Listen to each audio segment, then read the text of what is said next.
Vi siete mai trovati nella situazione di voler provare un gioco di ruolo, ma i vostri amici studiano, lavorano, non hanno molta voglia o non avete amici? Sono sicuro di sì, ci siamo passati tutti almeno una volta, purtroppo direi. Forse per voi è il momento di conoscere i giochi di ruolo in solitario, una curiosa variante del nostro hobby per poter vivere delle avventure con i nostri giochi di ruolo preferiti senza l'ausilio di un Game Master o di un party. Ma com'è possibile riuscirci? E soprattutto, quali sono i possibili vantaggi ma anche i limiti di questo modo di giocare? Lo scopriamo dopo la sigla.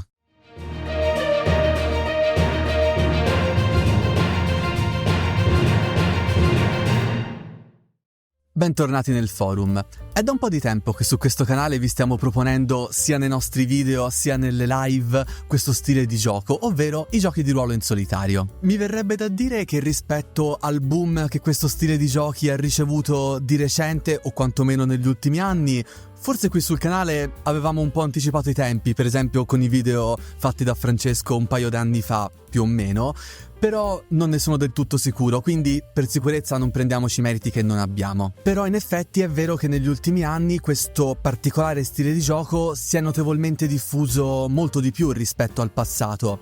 Tuttavia, al contrario di quanto molti di voi potrebbero pensare, non è che siano in realtà un'invenzione recente, anzi, come vedremo, la loro origine risale praticamente alle origini dello stesso GDR. Con il focus di oggi vi proporremo un piccolo focus su questa categoria di giochi di ruolo, dalle origini storiche passando per le varie tipologie che potreste trovare in giro e discutendo di quelli che potrebbero essere gli effettivi vantaggi ma anche i limiti con cui potreste incontrarvi. Questo perché abbiamo notato che nonostante questo stile di gioco si sia diffuso molto negli ultimi anni, in giro noto che ci sono ancora tanti pregiudizi o inesattezze che vengono dette secondo me con un po' troppa leggerezza da certi utenti nelle community di appassionati. Cosa che da un lato non è che non possa capire del tutto. Se per molta gente i giochi di ruolo sono stati per tutta la loro vita un'attività sociale, posso capire che l'idea di giocare in solitario possa in qualche modo destabilizzarli.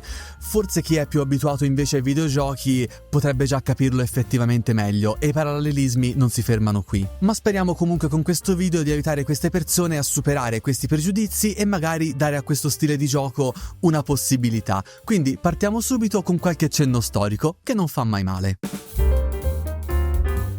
Se la prima versione di Dungeons & Dragons vide la luce nel 1974, il primo gioco di ruolo definibile in solitario nacque solo un anno dopo, nel 1975. Tunnel e Trolls di Kenneth Eugene St. Andre, sperando di averlo pronunciato bene, e pubblicato dalla Flying Buffalo. Per essere precisi, nacque come gioco di ruolo tradizionale liberamente ispirato a Dungeons & Dragons, per ammissione del suo stesso autore, da giocare sempre con un Game Master ed un party, ma con esso vennero pubblicate successivamente anche delle avventure giocabili in solitario per via postale. In Italia arrivarono solo nel 1988 in 2 volumi, uno con il regolamento base e un altro con tutte le avventure in solitario. Non scordiamoci poi che negli anni 70 e 80 ci fu il boom dei libri game, che con il loro sistema di narrazione a bivi e regole riprese dai giochi di ruolo offrivano ai lettori la possibilità di vivere avventure ed esplorare dungeon per conto proprio. Come non citare, a proposito di libri game, la serie di Lupo Solitario o Lone Wolf se preferite, divenuto poi una serie di romanzi e anche un GDR vero e proprio, o ancora Fighting Fantasy, pubblicato nel 1982 e tradotto in italiano con Dimensione Avventura, perché sì, a volte le facciamo queste cose di traduzioni strane in Italia. Ma la verità è che neanche Dungeons & Dragons rimase a guardare. Nel 1980 la TSR pubblicò dei moduli di avventura e supplementi per Advanced D&D giocabili in solitario per gli esperti, come per esempio gli Invisible Ink. E potrei andare avanti con molti altri esempi, ma finirebbe col diventare praticamente un video sui libri game, quindi mi limito a dire che semplicemente i GDR in solitario negli anni 90 entrarono un po' in crisi senza mai sparire davvero del tutto, complice anche un po' i videogiochi.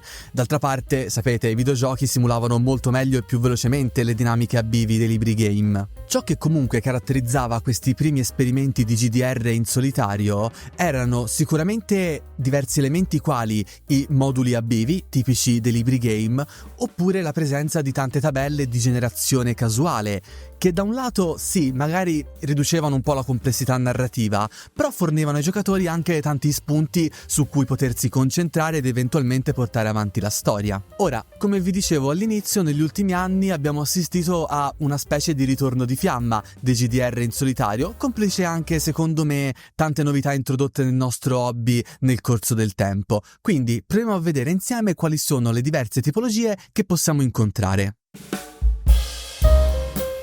Oltre ai già citati libri game, è bene specificare una cosa: un GDR in solitario può nascere come tale, per esempio Colostol, di cui vi abbiamo parlato, oppure essere l'adattamento di un gioco di ruolo già esistente, concepito per essere giocato di norma con un master e un party. Per esempio, la Free League sta di recente proponendo un sacco dei suoi titoli adattati in questa modalità.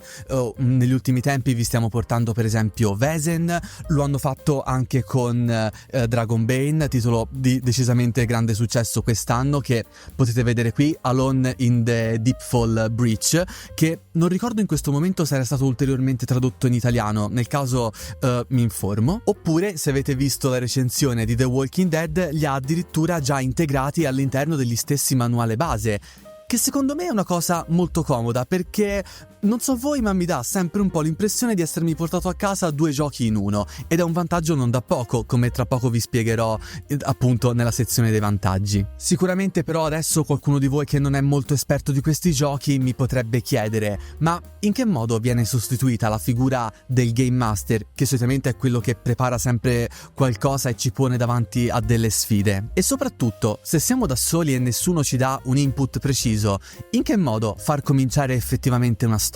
Tenete a mente che di approcci per risolvere questa cosa ce ne possono essere diversi, da giochi che sfruttano dinamiche volutamente più vecchia scuola, come per esempio Dungeons, che non abbiamo ancora avuto modo di affrontarlo qui sul canale.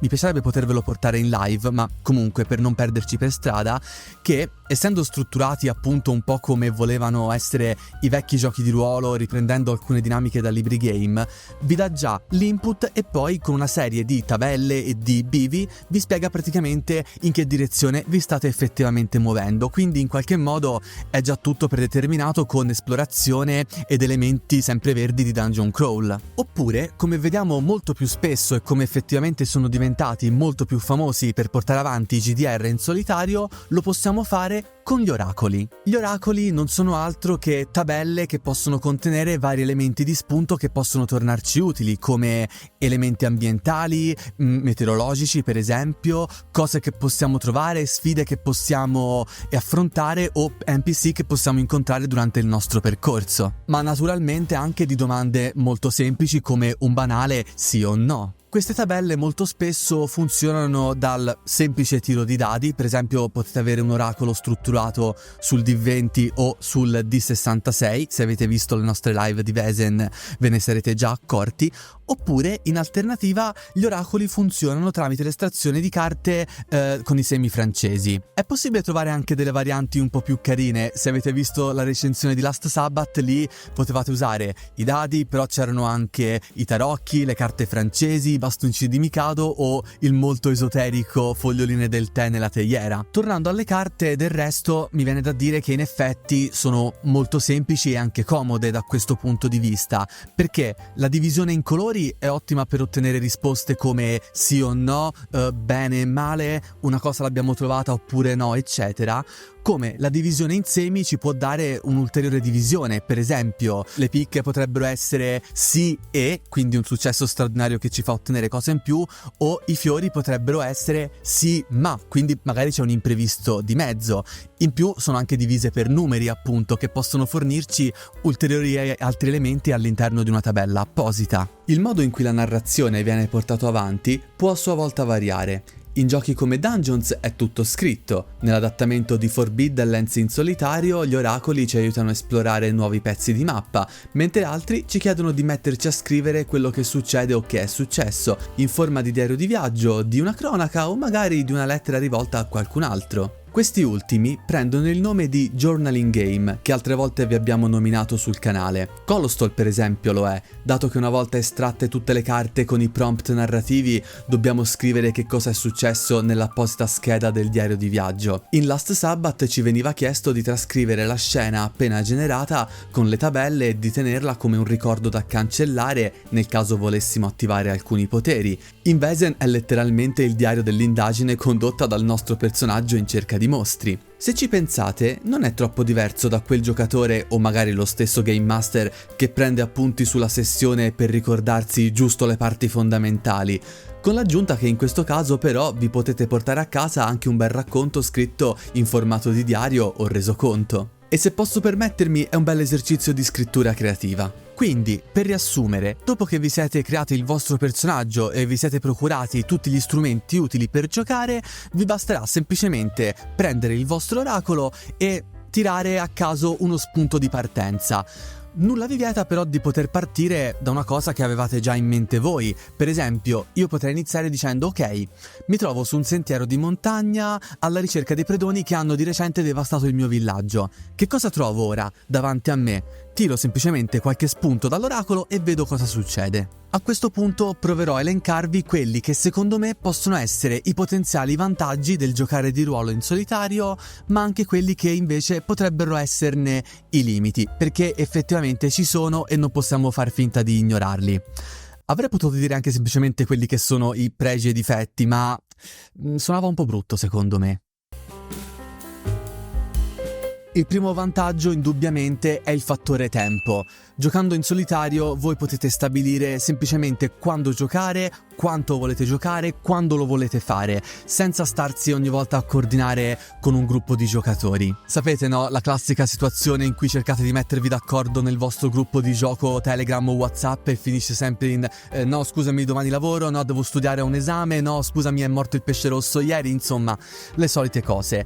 In questo modo invece siete voi che in piena tranquillità vi date un ritmo, scegliete le tempistiche di gioco e decidete soprattutto quanto far durare la campagna. Sicuramente un altro vantaggio è quello della libertà creativa che i GDR in solitario vi possono offrire, perché se ci pensate, giocando in questo modo siete voi a decidere innanzitutto il tipo di regolamento che volete provare, le tematiche che volete affrontare e quindi anche quanto spingere sull'acceleratore magari su tematiche difficili o meno. Ora mi uscirà molto brutto quello che sto per dire, però in effetti giocando in solitario saltate la dichiarazione di intenti, fate quello che volete voi. I giochi di ruolo in solitario offrono soprattutto un discreto vantaggio di essere molto flessibili e adattabili nelle regole.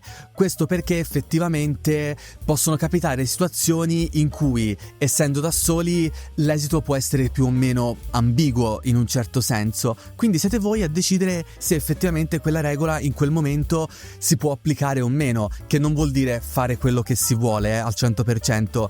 Chiaramente molto spesso questi giochi una loro struttura cardine ce l'hanno ed è bene mantenerla. Altro vantaggio non da poco è sicuramente quello della full immersion. Non avendo praticamente distrazioni, tipo quel giocatore che fa un po' troppe battute o momenti di indecisione troppo lunghi magari perché vi dovete mettere d'accordo, giocando in solitario invece vi potete immergere completamente nella storia e stare continuamente sul pezzo, si potrebbe dire. Quindi in qualche modo interpretare il personaggio dall'inizio alla fine esattamente come volete voi, salvo imprevisti esterni. Ora, il gioco di ruolo in solitario secondo me offre l'indubbio vantaggio che vi consente di fare pratica su più livelli. Intanto voi come giocatori, ma soprattutto anche potenzialmente come game master, perché dovendo fare un po' entrambe le cose nello stesso tempo, vi accorgerete che poi quando vi sedete al tavolo con il vostro gruppo di amici che giocano, in qualche modo quel bagaglio di esperienza ritornerà sempre.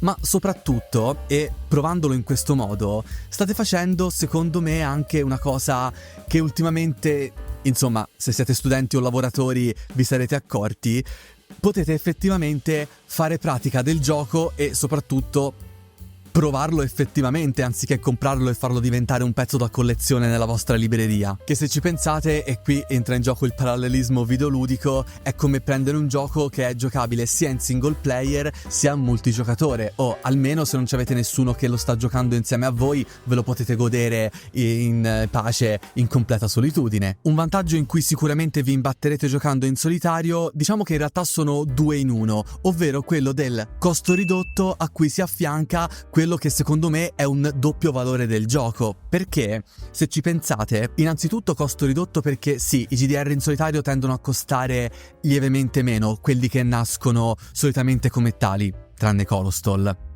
Comunque, generalmente i costi sono tendenzialmente ridotti, a volte si può trovare un po' di materiale gratuito, così come è gratuito il materiale che serve a volte come supporto. Ragazzi, un mazzo di carte da gioco, dei dadi, se siete giocatori, bene o male, a casa ce lo avete.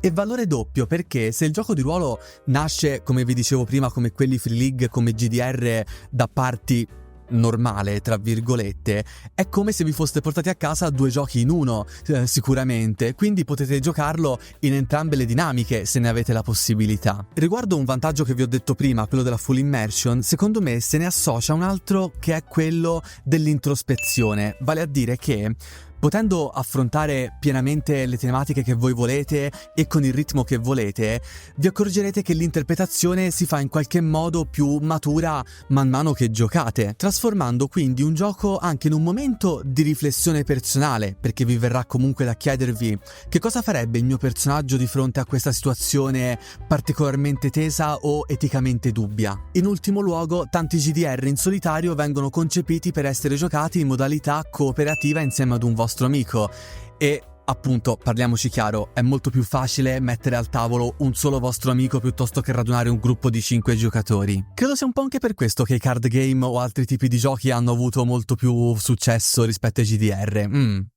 Battute a parte, se da un lato questi sono i vantaggi, dall'altro bisogna vedere quelli che potrebbero in un qualche modo costituire dei limiti per alcuni giocatori. Prima di tutto, il limite è il fattore sociale, perché se per voi, come vi dicevo all'inizio, il GDR è principalmente un'attività di gruppo, sapete, vi incontrate con gli amici, ci scappa qualche battuta, una birretta insieme, l'idea di giocare in solitario forse non potrebbe fare per voi, anzi potrebbe sembrarvi in un qualche modo triste. Non lo è, nel senso, però effettivamente se per voi è principalmente quel momento di socialità, forse potrebbero non fare del tutto al caso vostro. Io comunque vi suggerisco lo stesso di provarli.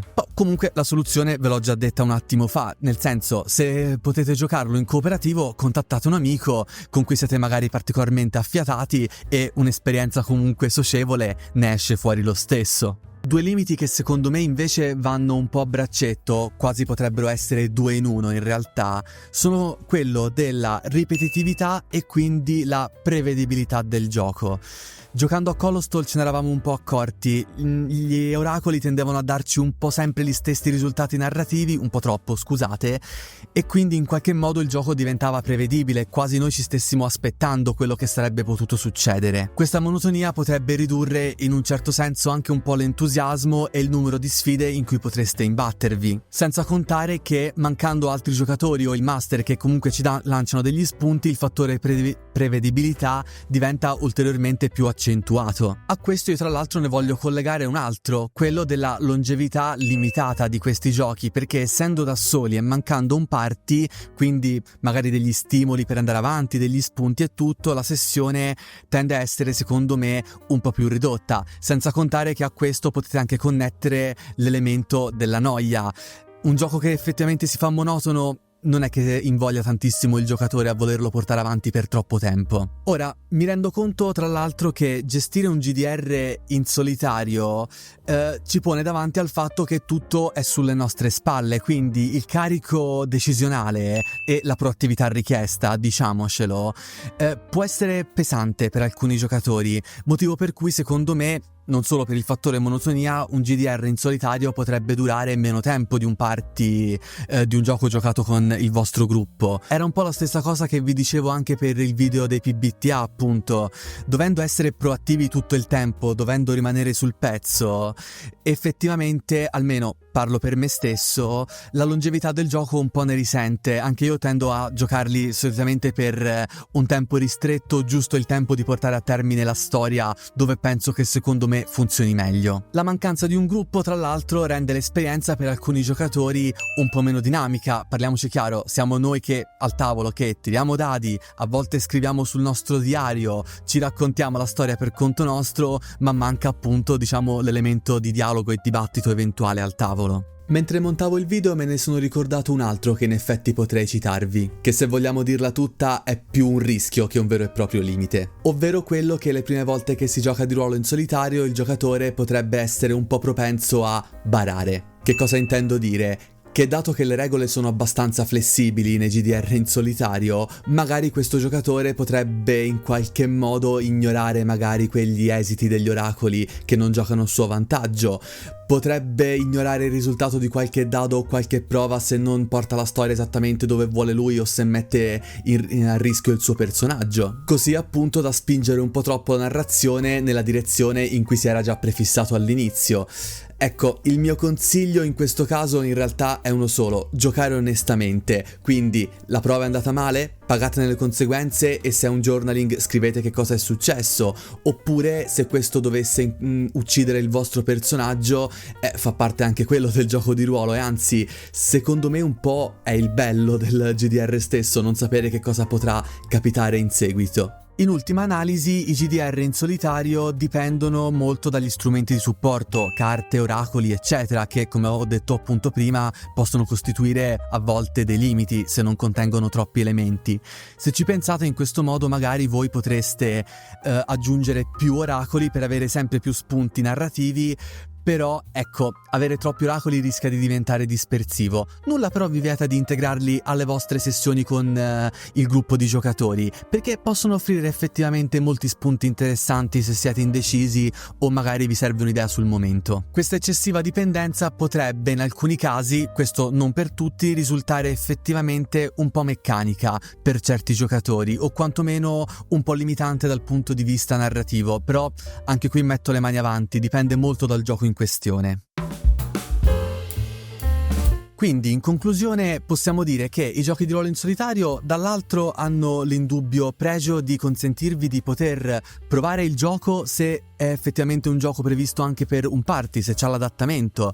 Vi consente di allenarvi sia come giocatori sia come master e avere in qualche modo un'ulteriore preparazione per quando volete proporvi come master appunto al vostro gruppo, se volete iniziare un nuovo gioco, cosa che secondo me per dei neofiti non può fare altro che bene. In più tendono a essere anche molto flessibili sul regolamento e potendo scegliere voi che cosa volete giocare, sicuramente potete godere di una libertà che in altri giochi forse, o con certi gruppi di giocatori, magari dovete un minimo sacrificare. Senza contare che se questi prevedono anche una modalità in cooperativo, li potete giocare anche insieme ad un vostro amico, come vi dicevo prima, quindi in qualche modo l'esperienza sociale del GDR viene salvaguardata. Per contro, se per voi il gioco di ruolo è principalmente un'attività totalmente sociale, potrebbe non fare effettivamente al caso vostro, aggiungendo il fatto che per alcuni di voi, appunto come vi dicevo prima, potrebbero risultare un po' troppo ripetitivi a seconda degli oracoli che state utilizzando. A questo punto non mi resta fare altro che suggerirvi dei titoli.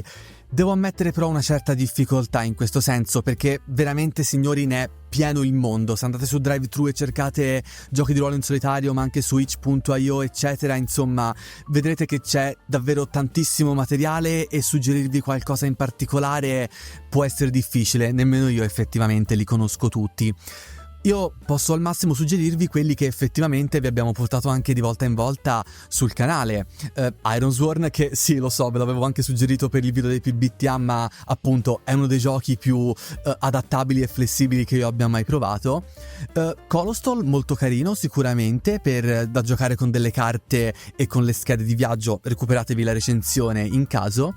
Un gioco a sua volta un po' adattabile in più dinamiche era For Against Darkness, o come ce l'abbiamo anche noi qui, For Against the Great Old Ones. Quindi potete fare o l'esperienza vecchia fantasy old school o quella più Lovecraftiana. Mi sento di suggerirvi anche ovviamente i titoli che Francesco vi aveva già portato nei suoi 2 video dedicati ai GDR in solitario, che vi linko qui sotto in descrizione. Se volete un'esperienza totalmente vecchia scuola, io mi sento di suggerirvi Dungeons, che vi dobbiamo ancora portare sul canale e spero che ce ne sarà l'occasione. Però se siete giocatori che effettivamente hanno vissuto quegli anni del gioco di ruolo, secondo me vi può piacere, come, e ci sono anche tantissimi supporti per portarlo avanti oltre ai contenuti del semplice manuale. Mi hanno parlato molto bene di 1000 anni da vampiro, che se non sbaglio è edito dalla Narrativa ed era stato anche uno dei finalisti del GDR l'anno scorso. Non l'ho provato, però vado un po' sulla fiducia. C'è una modalità per giocare in solitario anche ad Adventure Squad, che era la versione masterless di Dungeons and Dragons quinta edizione, che comunque fornisce anche la scheda per giocare la canaglia in solitario. Come dinamiche in realtà siamo più o meno su quelle un po' abivi da vecchia scuola per l'appunto, anche se poi tendono a essere 2 prodotti con 2 identità molto precise. Quindi i miei suggerimenti ve li ho dati, vi lascio qualche link qui sotto in descrizione utile se volete approfondire l'argomento, e non posso fare altro che ringraziarvi di averci seguito fino a questo punto e spero di avervi invogliato a scoprire questa variante del nostro hobby. Quindi io che posso dirvi? Iscrivetevi al canale se non l'avete ancora fatto, attivate la campanella per ricevere le notifiche su tutti i nostri prossimi video. Se volete supportarci, valutate anche la possibilità di abbonarvi al nostro canale. Tanto, frase bruttissima da dire, vero Francesco? Meno di €1 al mese! Meno di un caffè! Ecco, vedi che ho fatto la gaffa, volevo dire quello e ho sbagliato. Passate anche dai nostri social, dalla pagina Facebook, dal profilo Instagram, e vi invito anche a unirvi al nostro gruppo Telegram, se volete fare 2 chiacchiere più in tempo reale con noi sul mondo del gioco di ruolo, e seguiteci se volete anche su TikTok. Daniele, dal forum Sententiam, chiudo.